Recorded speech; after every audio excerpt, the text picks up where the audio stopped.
The faded Polaroid in my hand seems to grow heavier with each passing second. 6 children, all dressed in their Sunday best, stand in front of the old Vance family home in Sablewood Hollow. Their faces are frozen in time, some smiling, others solemn, as if they already knew what fate had in store for them. I'm the only one who remains. My name is Alara Vance, and I'm the last of my line. I turned 32 last month, which is something of a miracle in my family. You see, for over a century, the children of the Vance family have vanished without a trace before their 10th birthday. All except for me. I've spent my life haunted by the ghosts of siblings I barely remember and cousins I never met. Their disappearances span decades, each one as inexplicable as the last. No bodies, no evidence, no closure, just empty beds and grieving parents and whispers of a curse that refuses to die. For years, I've kept silent about what happened, about what I know, but the nightmares have returned. And with them, the feeling that something is watching me from the shadows. I can't outrun this anymore. Perhaps by telling my story, I can finally break the chains that have bound my family for generations. This is not a ghost story. This is something far worse. This is the truth about the Vance family and why I'm the only child who survived. Sound effect old tape recorder clicking on.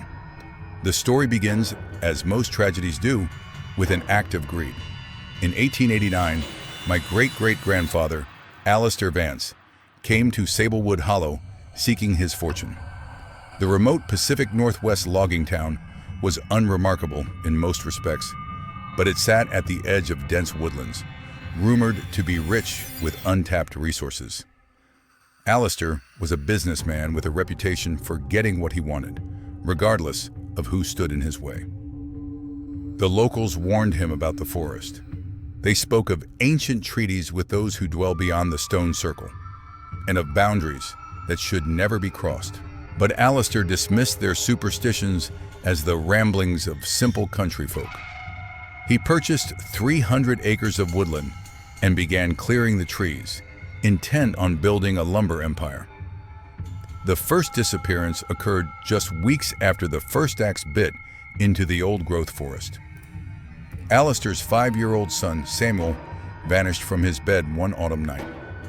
The entire town searched for days, but not a single trace of the boy was ever found. Some claim to have heard strange, high-pitched whistling from the woods the night he disappeared, but such accounts were dismissed by the authorities. Grief-stricken but undeterred, Alistair continued his business ventures. His wife gave birth to 3 more children in the years that followed. By some cruel twist of fate, each child vanished before their 10th birthday. Always at night, always without witness, always without a trace. The pattern had begun. You might be wondering why I'm telling you all this, I say to the camera, setting down the leather-bound journal that contains our family history. Why dredge up a century of tragedy? Because the disappearances never stopped. They continued with each new generation of the Vance family. My grandparents lost 2 children.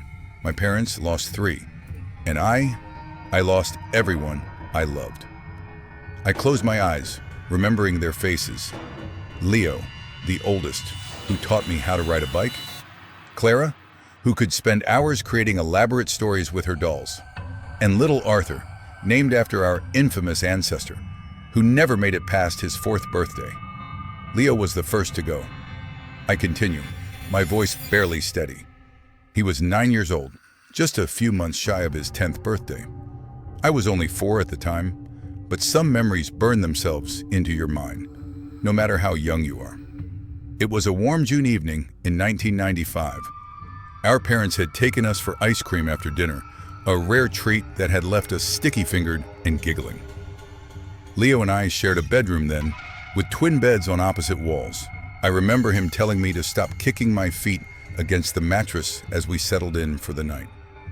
"Go to sleep, Alara," he had mumbled, already half dreaming. Those were the last words he ever spoke. I woke sometime in the night to a strange sound, like wind chimes made of bone, delicate and discordant. Through half-lidded eyes, I saw that Leo's bed was bathed in an odd greenish light that seemed to seep in through the window. I thought I was dreaming as I watched dark, spindly shapes move about his bed. They weren't quite human, these figures. Too tall, too thin, with limbs that bent at impossible angles. Leo never screamed, never called out. He simply rose from his bed, eyes wide but unseeing, and walked toward the window. I tried to call his name, but my voice caught in my throat. I couldn't move, couldn't breathe, as if some invisible force held me in place. The window opened on its own, though there was no breeze. Leo climbed out, following the twisted shadows. The last thing I saw was his pajama-clad form, silhouetted against that sickly green light, before he vanished into the darkness. When I finally found my voice and screamed for my parents, Leo was already gone. The police searched for weeks. They dragged the nearby lake, combed the woods with cadaver dogs, questioned every resident in town. Nothing. It was as if Leo had simply ceased to exist. My parents were devastated, but resolved to keep our family together. Lightning doesn't strike twice, my father would say, though his eyes held a fear he couldn't hide. He was wrong, of course. 2 years later, Clara disappeared. She was 7, a bright-eyed girl with wild curls and an even wilder imagination. After Leo vanished, my parents had installed state-of-the-art security systems, motion sensors, window alarms, even a guard dog named Max. None of it mattered. On the night Clara disappeared, every electronic device in our house failed simultaneously. The security system, the phones, even battery-operated flashlights, all dead. And Max, our loyal German shepherd, was found cowering in the laundry room, whimpering and inconsolable.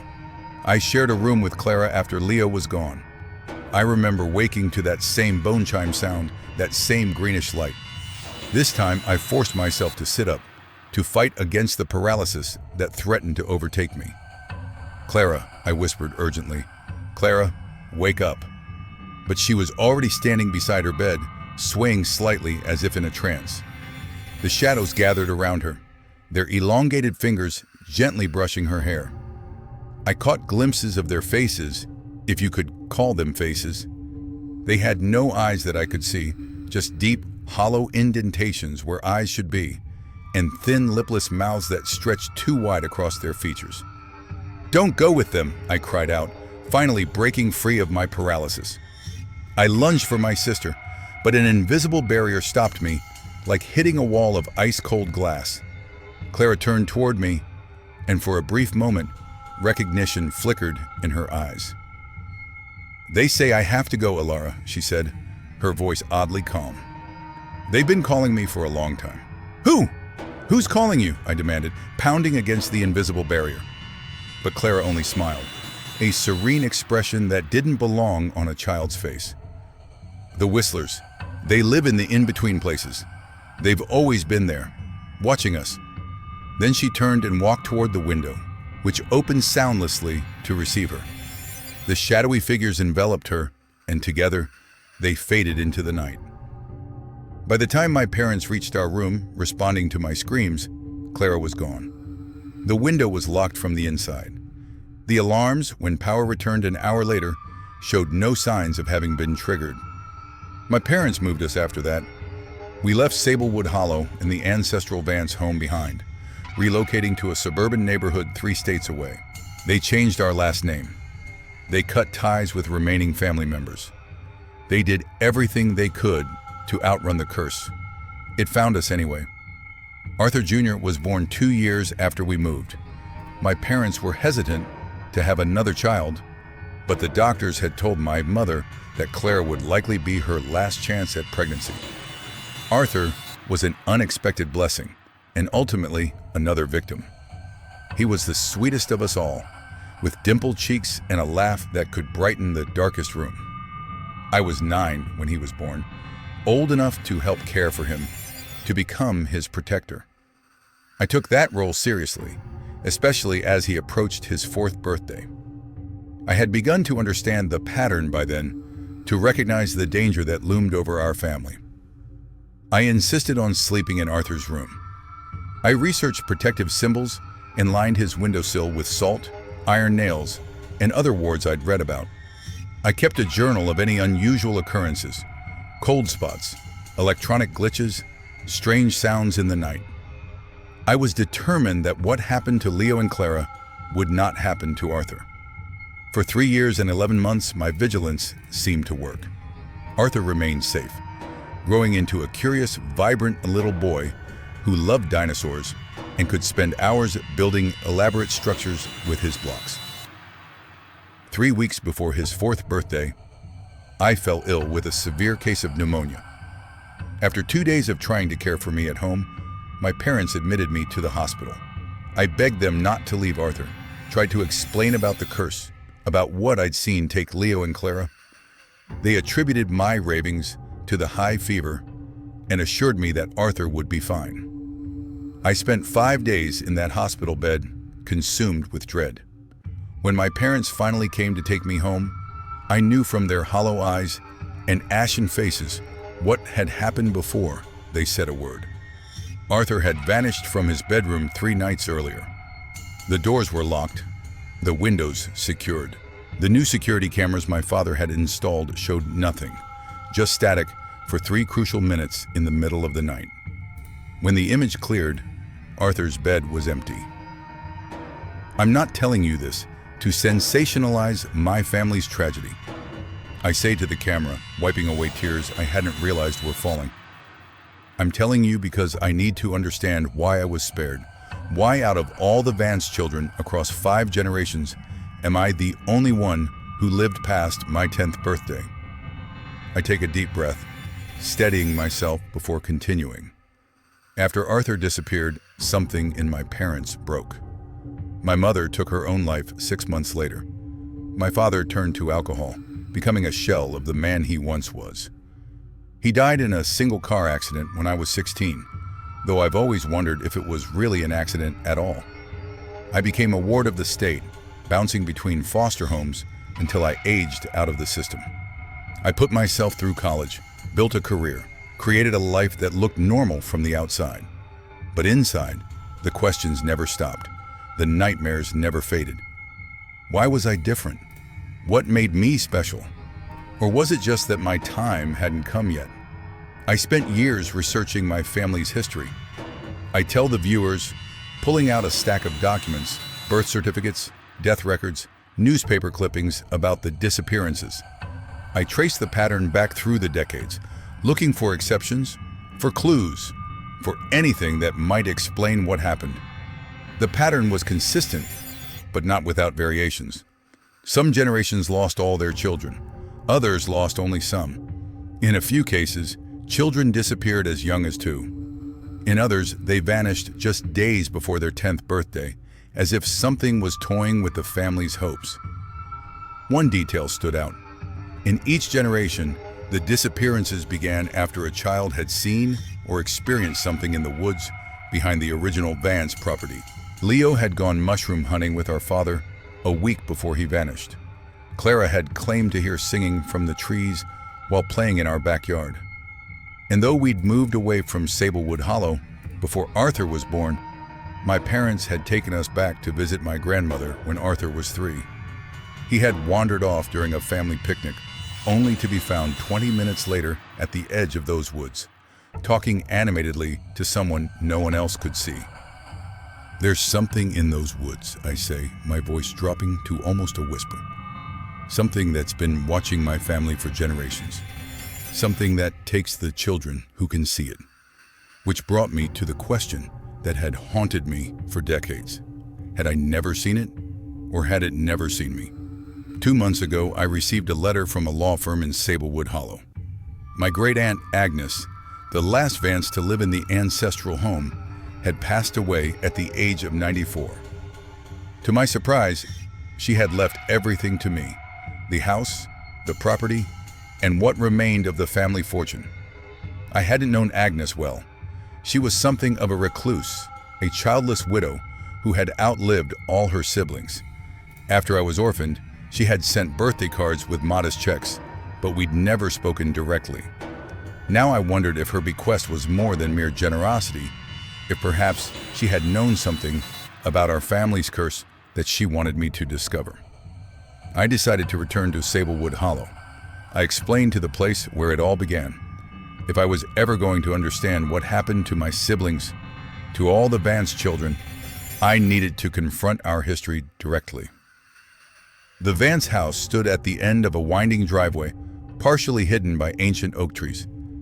It was a Victorian monstrosity, 3 stories of weathered gray stone with a slate roof and too many windows, like a multitude of watchful eyes.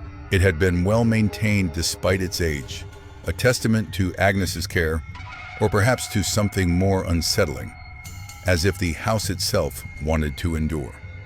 I arrived on a Tuesday afternoon in early October. The real estate agent who handed over the keys seemed eager to leave, mentioning something about meeting another client.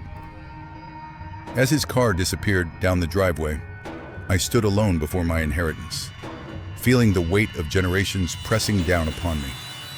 The interior was exactly as I remembered from my childhood visits.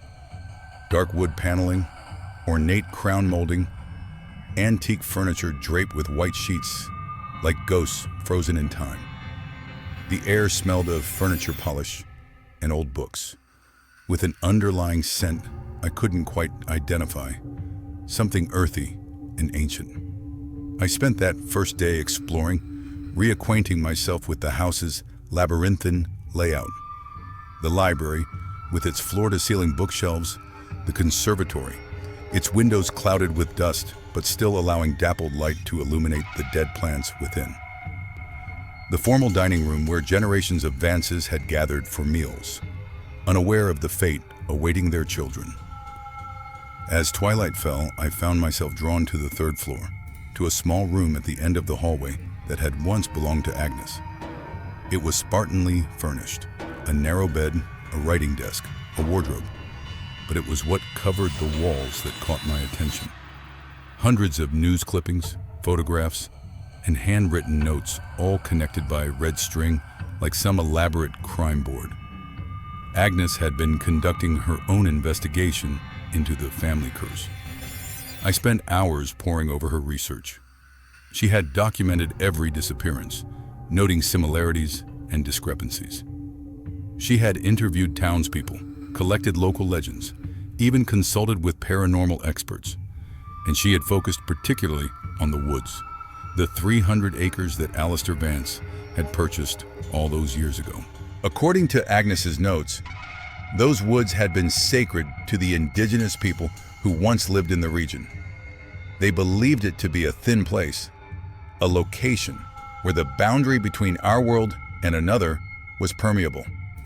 They had erected stone markers to warn people away from certain areas and performed regular rituals to appease what they called the Watchers between worlds. When Alistair Vance began clearing the forest for lumber, he had destroyed several of these markers. Within a week, strange phenomena began occurring. Workers reported hearing whistling sounds with no source, seeing impossible shadows, feeling watched by unseen eyes. Then the disappearances started. Not just Samuel Vance, but 3 of the lumberman's children as well. The most disturbing part of Agnes's research was a series of drawings, childish sketches collected from Vance children over the decades. Each depicted the same spindly, elongated figures I had seen taking Leo and Clara, the Whistlers, as Clara had called them. At the center of Agnes's crime board was a map of the property with a location deep in the woods marked with a red X. Beside it, a note in Agnes's shaky handwriting, the original stone circle, the doorway. They come through here. A chill ran down my spine as I studied the map. Could this be it? The source of the curse? The reason generations of Vance children had vanished? I was still examining Agnes's research when I heard it. The faint, distant sound of bone chimes carried on the night breeze. My blood froze. It was the same sound that had preceded Leo and Clara's disappearances. Moving to the window, I peered out into the darkness. At the edge of the woods, barely visible in the moonlight, stood a figure, too tall, too thin, its limbs bent at unnatural angles as it raised what appeared to be a hand in greeting. It knew I was here. I stumbled back from the window, my heart pounding in my chest. For a moment, I considered fleeing, packing my bags and driving away, leaving Sablewood Hollow and its horrors behind forever. But where would I go? The curse had found my family before, even states away. And now I was so close to answers. No, I decided. I wouldn't run. Not this time. I spent a sleepless night in Agnes's room, surrounded by her research, jumping at every creak and groan of the old house. When dawn finally broke, I made my decision. I would follow Agnes's map to the stone circle. I would confront whatever waited there. But first, I needed to understand why I had survived when no other Vance child had. What made me different? I returned to Agnes's crime board, examining it with fresh eyes. Among the photographs and news clippings was a family tree, meticulously detailed with birth dates, death dates, and notes about disappearances. I traced my lineage back through the generations, looking for patterns, for anomalies. And then I saw it. A detail so obvious I couldn't believe I'd missed it. Every Vance child who had disappeared was a direct blood descendant of Alistair Vance. Every single one. But I wasn't. My hand trembled as I pulled out my phone and opened the photo album. There, among the few family pictures I'd managed to salvage after my parents' deaths, was one taken on my 4th birthday. I zoomed in on my father's face, then looked up at a portrait of Alistair Vance that hung in the hallway. There was no resemblance, none at all. The truth, I say to the camera, my voice scarcely above a whisper, was both simpler and more devastating than I could have imagined. I wasn't spared because of some special protection or divine intervention. I was spared because I wasn't a Vance by blood. The evidence had been there all along, if only I'd been willing to see it. The arguments I'd overheard between my parents after Leo disappeared. The way my mother couldn't look at me in the months after Clara was taken. The offhand comment from a great uncle at a family reunion, "Doesn't look much like her father, does she?" I wasn't my father's biological daughter. I was the product of an affair, carried into the Vance family under false pretenses. And somehow, whatever took the Vance children, these whistlers, they knew. They could sense the bloodline, or lack thereof. I should have felt relieved.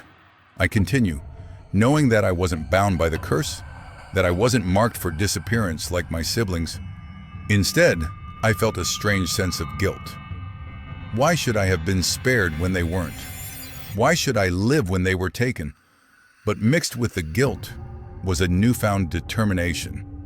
If I wasn't at risk, then I could do what no Vance by blood had ever been able to do. I could venture into the woods, find the stone circle, and perhaps discover what had happened to the lost children. I could seek justice, or at least answers.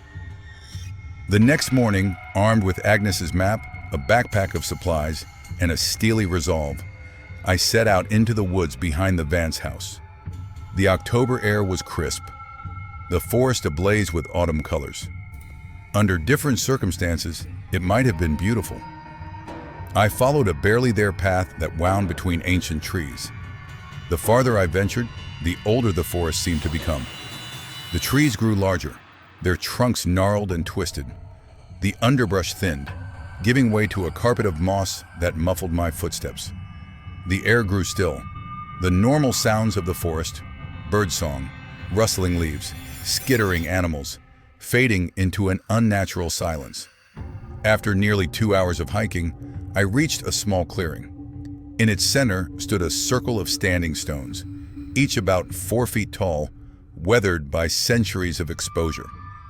They weren't impressive like Stonehenge, just simple rough-hewn monoliths arranged in a perfect circle about 20 feet in diameter.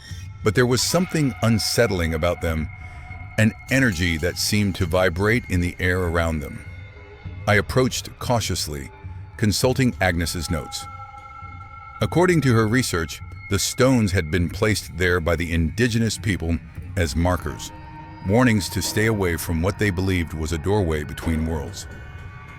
Alistair Vance had ordered most of the stone circles on his property destroyed, but this one, deep in the woods and away from the prime lumber areas, had somehow survived. As I stepped closer, I noticed symbols carved into each stone, spirals, concentric circles, strange angular figures that reminded me of the Whistler's elongated forms. At the center of the circle was a flat stone altar, its surface stained dark with what I desperately hoped wasn't blood. I circled the stones, taking photographs, comparing them to Agnes's notes. According to her research, the disappearances were connected to celestial events, specific alignments of stars and planets that created moments when the boundary between worlds grew thin. The next such alignment was, I checked the astronomical chart in Agnes's notes, then looked at my phone's date. Tonight. The next alignment was tonight. A part of me wanted to leave immediately, to put as much distance as possible between myself and this place before nightfall. But a stronger part knew this might be my only chance to understand what had happened to my siblings. To all the Vance children, I decided to wait. As the sun began its descent, I set up a small camp at the edge of the clearing, just outside the stone circle. I had brought food, water, a flashlight, and most importantly, a video camera. Whatever happened tonight, I would document it. The hours crept by with excruciating slowness. I reviewed Agnes's notes again and again, looking for anything that might prepare me for what was to come. According to her research, the Whistlers were not ghosts or demons in the traditional sense. They were entities from another dimension, one that occasionally overlapped with our own at specific locations and times. They were drawn to children, specifically Vance children, because of the debt incurred by Alistair Vance when he violated their sacred space and destroyed their markers. A life for a life, a child for each stone destroyed. But the debt should have been paid many times over by now. Why did they continue to take Vance children, generation after generation? The answer, buried in Agnes's most speculative notes, chilled me to the bone. She believed the Whistlers didn't just take the children, they transformed them, made them into something like themselves.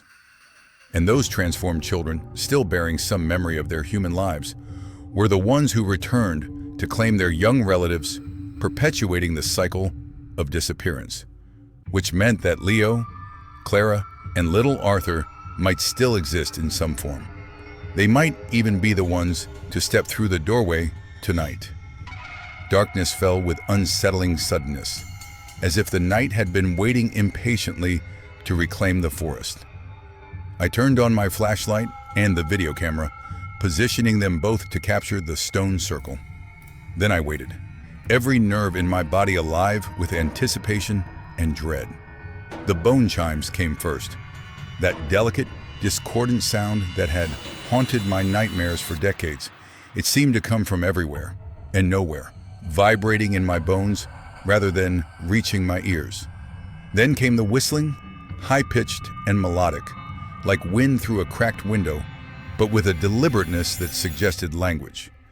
It rose and fell in patterns that almost made sense, as if I could understand if I just listened hard enough.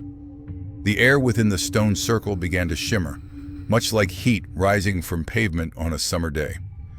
The space between the stones seemed to warp and bend, reality itself becoming malleable. And then, stepping through this distortion, came the Whistlers, 3 of them, their elongated bodies moving with a grace that defied their impossible proportions. I shrank back against a tree, fighting the urge to flee. These were the creatures that had taken my siblings. These were the entities that had cursed my family for generations. And now they were here, mere feet away, separated from me only by the boundary of the stone circle. They moved about the circle, touching the stones with their long, spindly fingers, leaving faint luminescent trails that glowed a sickly green. They seemed to be performing some kind of ritual, their movements deliberate and synchronized. Their whistling grew louder, more complex, building to a crescendo that made my teeth ache and my vision blur. And then they stopped, all at once, and turned toward me. I couldn't see their eyes, just those deep, hollow indentations, but I felt their gaze like a physical weight. For a long moment, we regarded each other across the boundary of the circle, predator and prey, locked in silent confrontation. Then one of them spoke, its lipless mouth barely moving. "Ilara," it said, its voice like dry leaves rustling across pavement. "We have been waiting for you." I wanted to run. Every instinct screamed at me to flee, but I forced myself to stand my ground. "What do you want from me?" I demanded, amazed that my voice didn't tremble. "Nothing," it replied. "You are not of the bloodline. You are not ours to take." "But my siblings were," I said, anger flaring through my fear. "Leo, Clara, Arthur, they were innocent children." "As were we," said another of the creatures, its voice higher, almost childlike. With a shock of recognition, I realized it was speaking with Clara's voice. "Before your ancestor broke the covenant, the third whistler stepped forward, and when it spoke, I heard Leo in its otherworldly tones. We are the price of his transgression. The debt must be paid." "But why?" I cried, tears streaming down my face. "Yeah, why continue this for generations?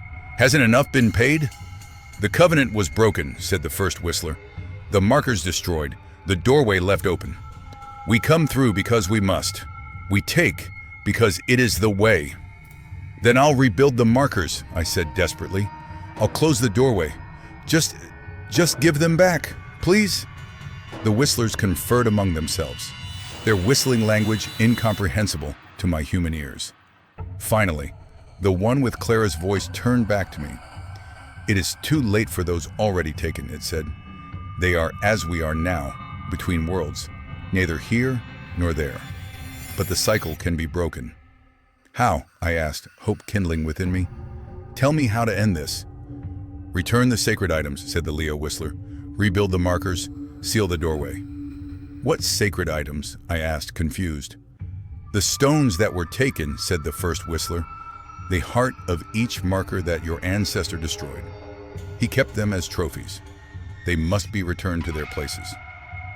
I thought of the old Vance house, of its many rooms, filled with generations of collected items. Could those stones still be there, somewhere among the family heirlooms? "If I do this," I said carefully, "if I return the stones and rebuild the markers, will you release the children? Will you let them go?" The whistlers were silent for a long moment. Then in unison, they replied, "We cannot undo what has been done, but no more will be taken. The debt will be paid." It wasn't the answer I wanted, but it was the only one I was going to get. My siblings, all the Vance children, were gone, transformed into these otherworldly entities. But I could stop more from being taken. I could end the curse. "I'll do it," I promised. "I'll find the stones. I'll rebuild the markers." The whistlers nodded in unison, a gesture so human it made my heart ache. Then, one by one, they turned and stepped back through the shimmering air at the center of the circle, disappearing from our reality. All except the one with Clara's voice. She, lingered at the edge of the distortion. "Ilara," she said softly, and for a moment, I could almost see my sister beneath the otherworldly form. "It doesn't hurt being this way. We're not suffering, I promise." Then she too was gone, and I was alone in the clearing, the stone circle dark and silent once more. I returned to the Vance house at dawn, exhausted but determined. I had a mission now. Find the sacred stones, rebuild the markers, seal the doorway, and end the curse once and for all. It took me 3 days of searching through the house, opening every drawer, checking every hidden compartment, examining every family heirloom. I found them eventually, in a locked chest in the attic, wrapped in velvet cloth and labeled in Alistair Vance's handwriting, "Curiosities from the Indian Circle." There were 7 stones in all, each about the size of my fist, carved with the same symbols I had seen on the standing stones in the forest. They were made of a strange dark material that seemed to absorb light rather than reflect it. Holding them made my skin prickle, as if they emanated some subtle energy. Following Agnes's notes and the instructions from the whistlers, I spent the next week rebuilding the markers. It was painstaking work, requiring me to locate the remnants of the destroyed stone circles based on old property maps, and then reconstruct them using the sacred stones as centerpieces. As I worked, I felt watched, not menacingly, but attentively. Sometimes from the corner of my eye, I would glimpse elongated shadows among the trees, or hear faint whistling on the breeze. The whistlers were monitoring my progress, ensuring I fulfilled my end of the bargain. Finally, all that remained was to seal the doorway at the original stone circle. According to Agnes's research, this required a ritual to be performed at moonrise on the night of the next alignment. 2 weeks from my encounter with the whistlers, I prepared carefully, following the instructions in Agnes's notes and my own intuition. When the night arrived, I returned to the stone circle carrying the final sacred stone and the items needed for the ritual: salt, iron filings, sage, and a small vial of my own blood. The forest was eerily silent as I approached the clearing. The stones stood as they had before, ancient sentinels guarding a doorway between worlds. I could feel the energy building as moonrise approached, a tension in the air like the moment before lightning strikes. I began the ritual, sprinkling salt and iron in a precise pattern around the circle, burning sage and chanting the words Agnes had transcribed from an old indigenous text.